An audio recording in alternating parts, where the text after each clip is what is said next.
Hello students and welcome to the PSVI students. मेरा नाम नीरज कुमार है और मैं आप सभी को साइंस पढ़ाता हूं। तो स्टूडेंट्स, आज के इस क्लास में हम लोग देखने वाला है अपने क्लास 7 का जो है चैप्टर 2 हम लोग शुरुआत करेंगे और उसे पढ़ेंगे। इससे पहले हम लोगों ने चैप्टर 1 को बहुत ही अच्छे तरीके से पढ़ लिया हुआ है हम लोगों ने। ठीक है, जो हमारा चैप्टर 1 था उसका नाम क्या था? हमारा चैप्टर 1 का नाम जो था न्यूट्रिशन इन प्लांट। क्या था हमारा चैप्टर 1 का नाम? हमारा जो चैप्टर 1 था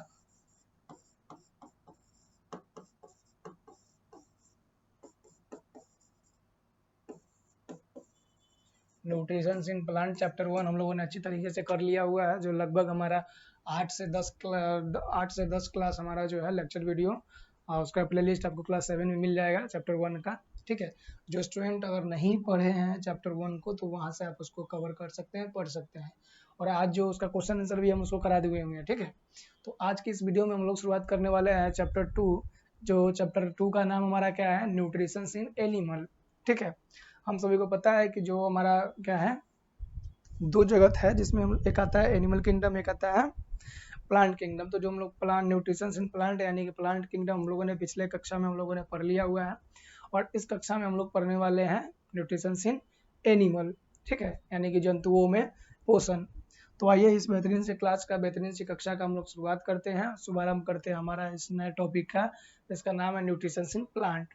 तो इसमें पहले बता रहा है कि एनिमल्स अडॉप्ट हेट्रोटॉपिक न्यूट्रिशन। तो हम लोग पिछले क्लास में देखे हैं कि न्यूट्रिशन जो होते हैं वो बहुत सारे प्रकार के होते हैं। एक क्या होता है? हेट्रोट्रॉपिक होता है।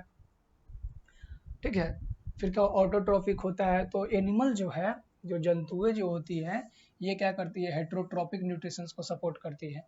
अब ये हेट्रोट्रॉपिक क्या होता है? यानी कि हेट्रोट्रॉपिक होता है विषम पोषी होते हैं। ठीक है, क्या होते हैं हम लोग? विषम पोषी। ठीक है, तो एनिमल में जो क्या होता है हमारा, जो हमारा न्यूट्रिशंस होता है वो कैसा होता है? स्वपोषी नहीं होता है। वो क्या होता है? विषम पोषी या फिर परपोषी। सॉरी, हेट्रोटॉपिक क्या होता है? परपोषी। क्योंकि ये लोग क्या होता है, दूसरे के ऊपर एनिमल जो होते हैं आश्रित होते हैं। जीव जंतु, जैसे कि हम लोग क्या हुए, जंतु हुए, तो हम लोग दूसरे के ऊपर आश्रित रहते हैं। किसके ऊपर? तो एक तो हम लोग पहला जो हम लोग किसके ऊपर? प्लांट के ऊपर आश्रित रहते हैं, प्लांट के ऊपर। और दूसरा हम लोग किसके ऊपर आश्रित रहते हैं? तो दूसरा हम लोग रहते हैं किसके ऊपर? एनिमल। हम लोग का जो भोजन प्राप्त होता है तो पौधे से, जैसे कि पौधे से कौन कौन सी चीजें प्राप्त हो जाएगी? दाल हो गया। ठीक है, दाल हो गया, चावल, दाल चावल, गेहूं, गेहूं हो गया, जौ हो गया। तो ये सब चीजें कहाँ से मिलती है? हमें पौधों से मिलती है। ठीक है, और कुछ चीजें जो होती है हमें किससे मिलती है? तो और जो कुछ चीजें हमें जंतुओं से मिलती है, एनिमल से। जैसे कि हमें क्या मिलता है एनिमल से? तो एनिमल से हमें मिलेगा मिल्क मिलेगा। एनिमल से हमें क्या मिलेगा? मीट मिलेगा। तो ये सब चीजें हमें दो ही प्रकार से हमारा भोजन का जो है जंतुओं का सोर्स होता है। और ये क्या होता है? हेट्रोट्रॉपिक न्यूट्रिशन होता है। तो आइए देखते हैं हम लोग। Autotrophic nutrition is a one step process. Autotrophic यानी कि जो हमारा क्या है, स्वपोषी जो पोषण है। ठीक है, ऑटोट्रॉपिक में क्या होता है? स्वपोषी जो पोषण है वो क्या है? एक वन स्टेप का प्रोसेस है, एक कदम का प्रोसेस है। The food is made with the organism a green plant and use by the organism for nutrition and storage. तो एक स्टेप का प्रोसेस इसे क्यों कहा गया है? क्योंकि इसमें क्या करता है, जो ग्रीन प्लांट होता है, जो हरे पौधे होते हैं, वो क्या करता है? फोटोसिंथेसिस यानी कि प्रकाश संश्लेषण के, फोटोसिंथेसिस के माध्यम से अपना खाना को, भोजन को बनाता है और उसे क्या करता है? न्यूट्रिशंस के रूप में उपयोग करता है और उसे स्टोर करके रखता है। और जो स्टोर करके कहाँ पे रखता है? तो स्टोर करके रखता है अनाज के रूप में। किसके रूप में स्टोर करके रखता है? अनाज के रूप में। और वही अनाज को हम लोग क्या करते हैं? उसका स्टोर किया हुआ जो प्लांट के द्वारा जो स्टोर किया गया जो भोजन होता है, जो पोषक तत्व होता है, उसे हम लोग क्या करते हैं? अपने खाने में इस्तेमाल करते हैं। ठीक है, nutrition in green plant is autotrophic. All green plant are autotrophs. और जो हरे पौधे में जो न्यूट्रिशन होता है, न्यूट्रिशन का जो पोषण का प्रकार होता है, तो वो कैसा होता है, स्वपोषी पोषण होता है। और वैसे जीवों को हम लोग क्या बोलते हैं, ऑटोट्रॉफ्स बोलते हैं, ठीक है, स्वपोषी जीव बोलते हैं। Heterotrophic nutritions depend on the food made by other organism. और हेटरोट्रॉपिक न्यूट्रिशंस में जो है जीव जो है वो दूसरे जीव के ऊपर में आश्रित रहता है, और वो जो दूसरी चीज है, दूसरे जो जीव है वो क्या करता है, अपना खाना, अपना भोजन जो अपने लिए बनाता है उसे ही क्या करते हैं, ये जीव खाते हैं, हेटरोट्रॉपिक। It involve 5 process. और ये क्या है, हेटरोट्रॉपिक प्रोसेस जो है कितना चरण का प्रोसेस है, तो ये 5 प्रोसेस है। इसमें कितना प्रोसेस इन्वॉल्व है, 5 प्रोसेस। लेकिन कि ऑटोट्रॉपिक में कितना प्रोसेस इन्वॉल्व है, देखिए, तो ऑटोट्रॉपिक में जो इन्वॉल्व है ना, ऑटोट्रॉपिक में है 5 प्रोसेस इन्वॉल्व है, ठीक है। और हेटरोट्रॉपिक में, और ऑटोट्रॉपिक में कितना है, 1 स्टेप। तो ये एक स्टेप प्रोसेस का प्रक्रिया है, और ये क्या है, 5 स्टेप का प्रोसेस है, ठीक है। क्या है, इंजेशन, डाइजेशन, एब्जॉर्प्शन, और क्या है, एसिमिलेशन एंड एक्सट्रैक्शन। अब इसमें 5 चीजें होता है। पहला क्या है, इंजेक्शन, दूसरा डाइजेशन, तो फिर एब्जॉर्प्शन, ठीक है, एसिमिलेशन एंड एक्सट्रैक्शन। तो ये 5 चरण का प्रोसेस होता है। तो आइए पांचों चरण को हम लोग अच्छे तरीके से जानते हैं, समझते हैं पांचों चरण का। तो पहला है इंजेक्शन, ठीक है। इंजेक्शन क्या होता है, आइए देखते हैं, हम लोग समझते हैं इंजेक्शन क्या होता है। इंजेक्शन में taking food into the body is called injection. जो हम लोग जो हमारा खाना होता है वो अपने हम बॉडी के अंदर जो लेते हैं उस प्रक्रिया को क्या कहलाता है, इंजेक्शन कहलाता है, ठीक है। The most common mode of injection is by swelling the food. और जो इंजेक्शन का एक कॉमन तरीका है, जो मतलब कि जो सभी जगह इस्तेमाल होता है, जो कॉमन तरीका है, वो हम लोग क्या करते हैं, फूड को निगल करके, हम लोग क्या करते हैं, फूड को निगलते ही ना, मुंह में चबा करके क्या करते हैं, उसको निगलते हैं। तो निगलना क्या है, एक सामान्य प्रोसेस है किसका, इंजेक्शन का, जिसके माध्यम से क्या होता है, हम लोग खाना को अपने बॉडी के अंदर लेते हैं, ठीक है। अब आ जाइए डाइजेशन। अब जो हमारा खाना जो हम लोग बॉडी के अंदर में लिए हैं, जो खाना हम लोग बॉडी के अंदर में क्या किए हैं, इंजेक्ट किए हैं, वो खाना के क्या होगा, डाइजेस्ट होगा, यानी कि उसका पाचन होगा, ठीक है। Preparation of the injected food, ठीक है, by the action of enzyme for absorption in the body is called digestion. अब जो खाना हमारे द्वारा हमारे बॉडी के अंदर, हमारे शरीर के अंदर रखा गया है, लिया गया है, तो उसे क्या किया जाएगा, एंजाइम के द्वारा, ठीक है, एंजाइम इस उत्प्रेरक के द्वारा अब्सॉर्ब किया जाएगा। जो उसमें उसके साथ में जो मिनरल्स गया है, उसके साथ में क्या गया है, जो विटामिन गया है, उसको अब्सॉर्ब किया जाएगा, ठीक है। और बॉडी के अंदर जो इसको ये जो प्रक्रिया हो गया अब्सॉर्प्शन का, इसे क्या बोला जाएगा, इसे डाइजेशन बोला जाएगा, ठीक है। The enzyme break down the large insoluble food molecules into smaller soluble molecules, ठीक है। अब ये जो एंजाइम है इसको तोड़ करके, ब्रेक डाउन करके, इसको तोड़ करके इनसॉल्युबल फूड मोलिकुल्स और से लेकर के हम किसको स्मॉलर सॉल्युबल मोलिकुल्स में बनाएगा। तो एंजाइम का काम क्या हो जाएगा, जो बड़ा बड़ा भोजन का जो जटिल भोज्य पदार्थ होगा, उसको जो इंसॉल्युबल होगा, जो अघुल्य होगा, अघुलनशील होगा, उसे तोड़ करके मोलिकुल्स के रूप में और उसे सॉल्युबल घुलने लायक बनाएगा, ठीक है। आ जाइए, all living cells contain enzymes. अब जितने भी लिविंग सजीव जो कोशिकाएं हैं, जितने भी क्या है, सजीव कोशिकाएं, जिसे हम लोग बोलते हैं लिविंग सेल्स,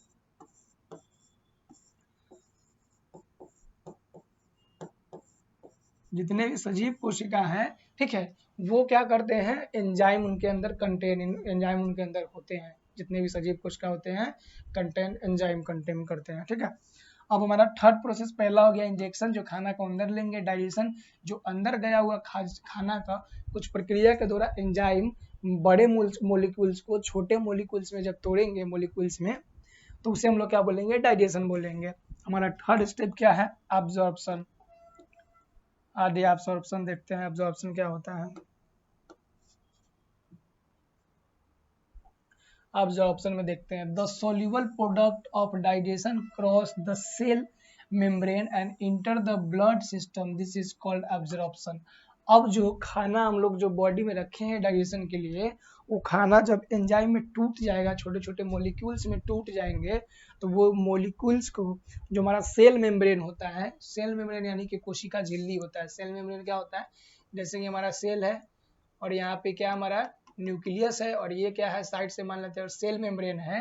तो जो खाना डाइजेस्ट होकर के मॉलिक्यूल्स में टूटा है, सोल्यूबल मॉलिक्यूल्स में, वो मॉलिक्यूल्स अगर क्या होगा इस मेम्ब्रेन को पार करके, इस सेल मेम्ब्रेन को पार करके अंदर चला जाएगा कोशिका के अंदर में, तो इस प्रोसेस को हम लोग क्या बोलेंगे, एब्जॉर्प्शन बोलेंगे। ठीक है, एब्जॉर्प्शन। अब चौथा नंबर प्रोसेस क्या होगा, एसिमिलेशन। ठीक है, फोर्थ नंबर प्रोसेस हम लोग देखेंगे एसिमिलेशन। आइए एसिमिलेशन देखते हैं। The blood carries absorb soluble products of digestion to the all cell of the body. In the cell, these simple products are built up into complex substance. These complex substance are used by the organism for making new cells, for growth and repair, and the replacing the cells that have died. अब क्या हुआ, जो हमारा blood में जो cell में अंदर चला गया है, जो मॉलिक्यूल्स यहाँ पे अब्सॉर्ब करके हमारा सेल में चला गया, तो एसिमिलेशन में क्या होगा, वही ब्लड क्या करेगा, जो सब्सटेंस ब्लड में गया है उस सब्सटेंस को लेकर के सभी कोशिकाओं के पास, सभी सेल के पास क्या करेगा, ये पहुंचाएगा। और कोशिका जो होते हैं, जो सेल होते हैं, वो कोशिका उसका इस्तेमाल किस लिए करेंगे, तो वो कोशिका इसका इस्तेमाल करेंगे अपने कोशिका की क्षति के लिए, क्षति का मरम्मत करने के लिए, क्षति को पूर्ति करने के लिए, क्षति पूर्ति करने के लिए। उसके बाद कोशिका इसका इस्तेमाल करेंगे किसके लिए, नए सेल का निर्माण के लिए, नए कोशिका के जन्म के लिए, निर्माण के लिए, और जो भी कोशिका मर गए हुए हैं उसका निर्माण के लिए। और इससे क्या होगा, जब कोशिका नया बनेगा तो हमारा बॉडी क्या होगा, रिपेयर होगा, हमारा बॉडी का क्या होगा, रिप्लेसिंग होगा सेल का, और हमारा बॉडी क्या होगा, ग्रोथ होगा। सेल ही बनता है, सेल ही मरता है, तो हमारा बॉडी का क्या होता है, ग्रोथ होता है। जब सेल बनता है तो बॉडी का ग्रोथ होता है, और सेल मरता है तो बॉडी का ग्रोथ रुक जाता है।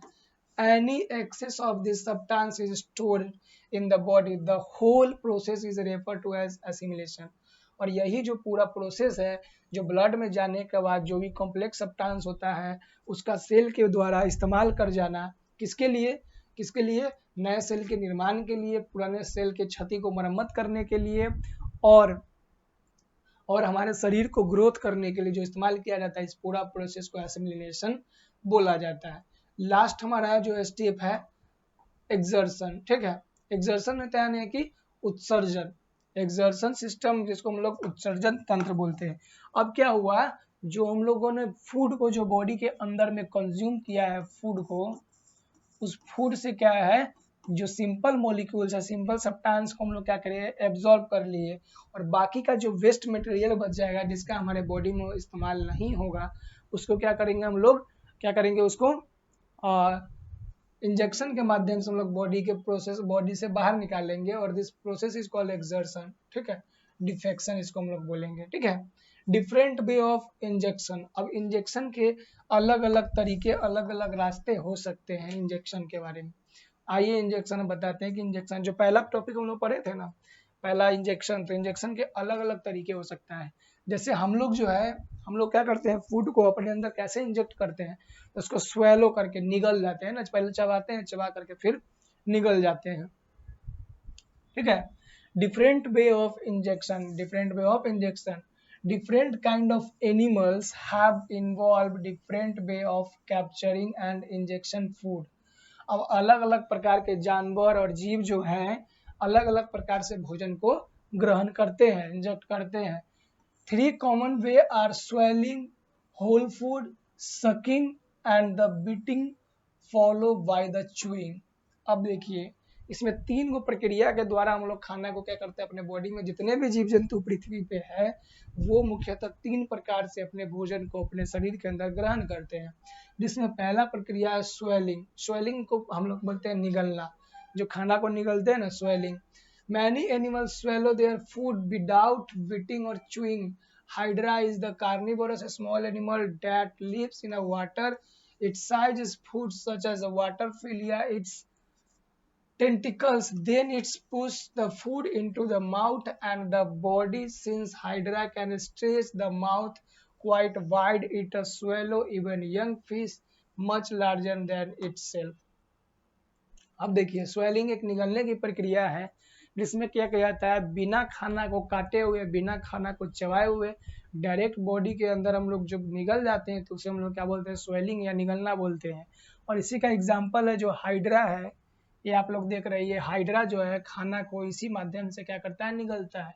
देखिए इसका टेंटिकल होता है, इसके अंदर जब भी कोई चीज जाता है तो ये क्या होता है, इसको बंद कर लेता है, बंद करने को डायरेक्ट यहाँ पे डाल लेता है और डालने पर निगल लेता है। ठीक है, तो ये हाइड्रा का प्रोसेस पूरा है। ठीक है, फिर हमारा लिजार्ड के बारे में एक एग्जांपल यहाँ पे दिया है। A lizard seizes its prey into its large mouth and hold it with its teeth. Then it swallow the captured insect. The teeth of lizard only serve the hold the prey. They do not bite it. अब कहा कि जो छिपकली हमारे घर में जो होता है, छोटे छोटे जो लिजार्ड और छिपकली होता है, तो इसे देखे होंगे छोटे मोटे कीड़े मकोड़े को अपने दांत में क्या करता है, दबा लेता है, लेकिन उस दांत से उसे चबाता नहीं है और काटता नहीं है। दांत में दबाने के बाद होल्ड करता है, होल्ड करने के बाद उसे क्या करता है, निगल जाता है उस खाने को। ठीक है, आगे आ जाइए। अब snake also hold their food such as frog with their curve teeth. अब सांप के पास में भी क्या होता है, जो सांप होते हैं, सांप के पास में भी दांत होता है। ठीक है, लेकिन कि उस दांत से काटता नहीं है सांप, जो इंसेक्ट को, जैसे फ्रॉग वगैरह को, तो उसे होल्ड करके सिर्फ पकड़े हुए रहता है। सांप के पास कर्व टीथ होता है, इस प्रकार का दांत होता है, कर्व। ठीक है, उससे वो मेढक को पकड़े हुए रहता है और उसको क्या करता है, निगल जाता है विदाउट बीटिंग एंड चूइंग। और जो मेढक को जो है सांप स्वेलो निगल जाता है बिना चबाए और बिना काटे हुए। ठीक है, fish also catch their food in the mouth and then swallow it into the stomach. ठीक है, मछली भी क्या करता है, फूड को कैच करके पकड़ लेता है और वो क्या करता है, माउथ के अंदर अपना निगल करके पेट के अंदर उसे डायरेक्ट रख लेता है, मछली भी। ठीक है, frog eat insects, insect larva and the slugs. मेढक जो है कीड़े को खाते हैं। ठीक है, इंसेक्ट लार्वा और किसके, स्लग के द्वारा। They catch insect with their long wide and sticky tongue. अब मेढक का जो टंग होता है, मेढक का जो जीव होता है, अपने बुक में देखिए, मेढक का जो टंग होता है ये बहुत लंबा होता है। तो मेढक उसके माध्यम से जो भी कीट होता है उसको पकड़ के अपने माउथ के अंदर डाल लेता है और मेढक भी क्या कर लेता है, इसे क्या कर लेता है, निगल जाता है। Attach the front of its large mouth, it can be short and the like lightning. When its prey come into view, its lips shooting out its tongue and the lightning speed. अब देखो इसका टंग जो है किसी कीड़ा को पकड़ता है, किसी जीव को पकड़ता है, तो वो लाइट की स्पीड से पकड़ता है, यानी प्रकाश की गति से। अब प्रकाश का जो, लाइट का जो गति होता है, प्रकाश का जो गति होता है वो बहुत ही तेज होता है। ठीक है, tongue wraps round their insects and hold it firmly. Then the insect it swallow without beating, tearing और chewing. ठीक है, अब देखो आ जाओ सकिंग के बारे में पढ़ते हैं। सकिंग क्या है, सकिंग के बारे में आ जाओ। Baby of a human and other mammals, cow, goat, dog, etc. suck the mother's milk. Many insects to suck their liquid food. The mouth of the mosquito has a saw-like tips and the tube for the sucking. It's a saw, a teeny hole in the skin of man with the saw-like tips. Then the suck of the blood into the tube and the fills up of. देखिए अब कहा गया कि sucking, sucking मतलब क्या होता है, sucking को हम लोग बोल सकते हैं किसी भी चीज को सक करना, मतलब कि ऐसे सिप करके अंदर की ओर क्या करता है, उसको खींचना। और सकिंग जो होता है केवल लिक्विड चीज को, लिक्विड जो द्रव अवस्था चीज होगा, द्रव वाली चीजें होंगी, जो द्रव वाली चीजें होंगे उसे ही हम क्या कर सकते हैं, सक कर सकते हैं। तो जैसे कि मैमल का जो बच्चा होता है, छोटे छोटे मैमल में हम लोग भी आते हैं, तो जैसे कि ह्यूमन का बच्चा, गाय का बच्चा, बिल्ली का, कुत्ता का, तो ये जो दूध जो पीते हैं, तो ये दूध पीते हैं सकिंग माध्यम से। ठीक है, सकिंग प्रोसेस के द्वारा पीते हैं। और कुछ जानवर भी होते हैं जैसे कि मच्छर, मच्छर भी क्या करता है, सक करके, मच्छर के अंदर में इस प्रकार का सकिंग ट्यूब रहता है, ये क्या है, नली रहता है, इसको क्या करता है, हमारे स्किन के अंदर चुभो देता है और यहाँ से ब्लड को क्या कर लेता है, सक करके अपने अंदर खींच लेता है। तो ये सकिंग प्रोसेस होता है। जब सकिंग केवल क्या होगा, लिक्विड वाले चीजों में होंगे, ये ध्यान रखना है हम सभी को, ठीक है। Butterfly and moths have a long tube inserted of the usual insect mouth. This tube, when not in use, it cooled up like a watch, ठीक है, स्प्रिंग।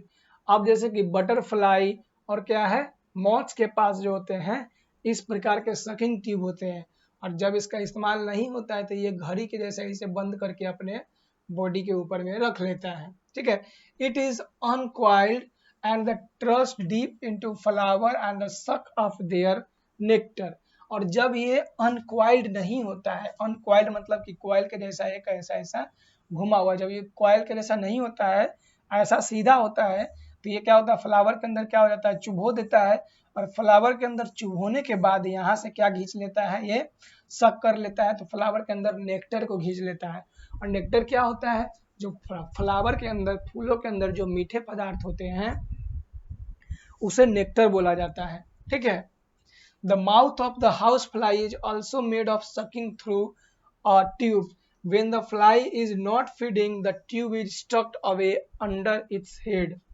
अब मक्खी के पास भी ऐसे ही क्या होते हैं, एक सकिंग ट्यूब होता है, और जब मक्खी जो होता है, जब मक्खी खाना नहीं खाता है, फीडिंग नहीं करते रहता है, तो वो ट्यूब उसके सर के अंदर क्या होता है, सर के अंदर चला जाता है, और जब उसे खाने की आवश्यकता होती है, फीडिंग की आवश्यकता होती है, तो वो ट्यूब जो उनके बॉडी यानी सर से बाहर आता है, और जो भी चीज पे बैठता है उसका क्या करता है, वो रस को सक कर लेता है, क्योंकि सकिंग जो होता है केवल लिक्विड वाले चीज में होता है। तो स्टूडेंट्स यहाँ तक हम लोगों ने क्या है, अभी तक हम लोगों ने जो देखा है, जो हार्वी जो हमारा क्या होता है, हम लोग देख रहे थे डिफरेंट वे ऑफ इंजेक्शन। खाना को अपने बॉडी के अंदर इंजेक्ट करने का बहुत अलग अलग तरीका होता है, जो 3 प्रकार का तरीका होता है। स्वेलिंग होता है, उसके बाद सकिंग होता है, और उसके बाद थर्ड च्यूइंग होता है। तो अभी तक हम लोगों ने 2 देख लिया है, जो भी क्या है, पहला हमारा है क्या, पहला है स्वेलिंग और दूसरा सकिंग, और तीसरा जो हम लोग आगे अपने नेक्स्ट वीडियो में कंटिन्यू करेंगे। तब तक के लिए धन्यवाद। अगर वीडियो आपको अच्छा लगा तो वीडियो को लाइक कर दीजिए, चैनल को सब्सक्राइब और शेयर कर दीजिएगा।